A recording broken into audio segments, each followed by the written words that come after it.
In the beginning, there were the primordial waters. Tiamat, salt water, and Apsu, fresh water. Their union created the first generation. Included were the god Lahmu and the goddess Lahamu. Then came the god Anshar and his goddess consort Kishar. Then followed Anu, father of the Anunnaki. Anu's spouse varies according to tradition. Kai, Urash, and Antu were often equated with each other. Ki was known as the mother of Enlil, Lord Wind or Lord Storm. A fourth tradition listed Namu as Anu's spouse. Namu was the mother of Anki, also known as Ea. Enki Ea was said to be the creator of humans. And even though it was Enki that created humans, Enlil became the archetype Hebrews used for Yahweh, and Enki became associated with the serpent in the Garden of Eden. Miramese Gnostics associate Jesus with Enki and Yahweh with Ha-Satan, citing passages like Isaiah 14:12 and Revelation 22:16 as antithetical. Isaiah 14:12, disparaging the title of morning star, while Revelation indicates it's either Jesus or his divine progenitor.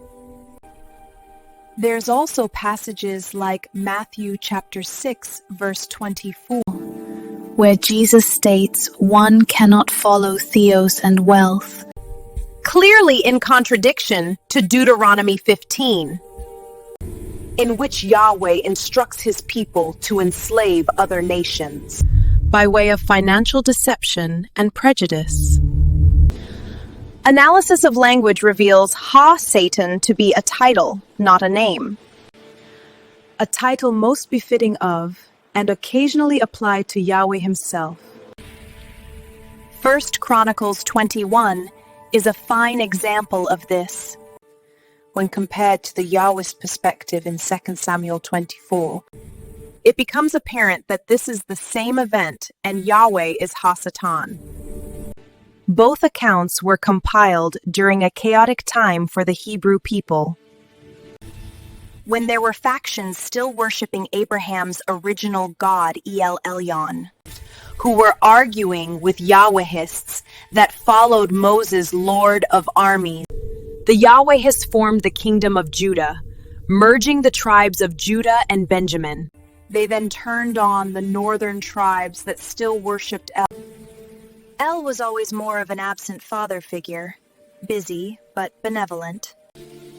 Yahweh was never anything but wrathful and jealous by his own admission. Jesus wasn't being hyperbolic when he accused the Pharisees of following the devil. The serpent didn't lie, the fruit did what he said it would. Yahweh just didn't like it. He meant Yahweh was the lying murderer in the Garden of Eden, thus denouncing Yahweh and the entire concept of monotheism simultaneously. Later in John 10, he brings up El and the Canaanite pantheon again, citing Psalms 82, claiming he is an Elohim, a son of El Elyon. Jesus was linking God to more ancient traditions that meant Yahweh was one of many, and not the one they should have been following. The morning star is associated with Isis, Inanna, and Ishtar. And interesting to note, appearing first in the name Israel, the eight-pointed star originated with Inanna and is found all throughout Christian iconography. Isis worship included ritual purification baths and fasting. People made offerings of milk, honey, fruit, bread, and wine. Jesus upheld the significance of female leadership and chose a woman as the apostle of the apostles. Catholics venerate Mother Mary almost to the point of deification. We follow the traditions and teachings of Jesus' favorite disciple, Mary Magdalene, the first to see him after he had risen, and funder of his ministry. I'm sure many of you have some questions by now, so I'll stop things here and point you to some additional resources. For a detailed analysis on the Garden of Eden story, I'd recommend Israel Anderson's Two Gardens and a Snake. He breaks down the priestly and Yahwist accounts and offers valuable insights often overlooked by mainstream scholarship. He expands even more in later studies like The Two Creations, Image Bearer, or Dirt Clod. The channel Esoterica on YouTube is a wealth of knowledge for Gnosticism, as well as ancient Hebrew history and all things esoteric and the occult. I'd recommend starting with Who is Yahweh and How did Yahweh become God? For a fun look at the ancient Sumerian stuff, head on over to the Anunnaki Connection. Thanks for watching, and I look forward to our next conversation.